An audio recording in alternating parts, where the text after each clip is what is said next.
Full working morning for Vice Premier Liu He and the rest of the Chinese delegation here in Washington.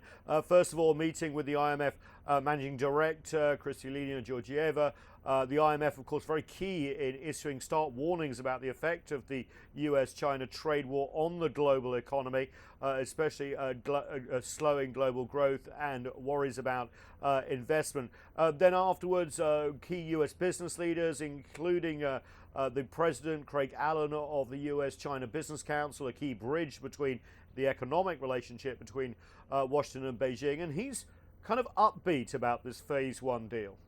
The agreement will not be full, it will not be perfect, but it is a substantial step forward, and it addresses some of the major concerns of American companies.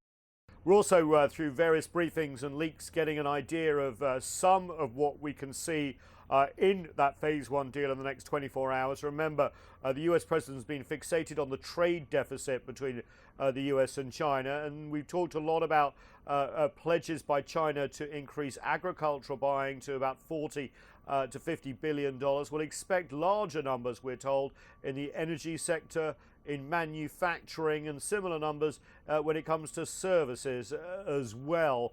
And of course, chapters, as we've mentioned, on market access, IP protection, and new mechanisms so the relationship can become more strategic when it comes to the economic links between the two countries. There's been lots of headlines about tariffs staying in place after this Phase 1 deal. In fact, about $360 billion worth of Chinese goods, about two-thirds of imports, will still remain under tariff, although at lower levels, and some, of course, have been scrapped. These tariffs will stay in place until there's a Phase 2. If the president gets a Phase 2 quickly, he'll consider releasing tariffs as part of Phase 2. If not, there won't be any tariff relief. So don't expect this war to go away. And remember, the US president has indicated recently that a Phase 2 deal may not happen until after the next election, of which he's running for his second term. So as some news agencies have reported, it is likely that some tariffs would stay in place potentially until after the November election.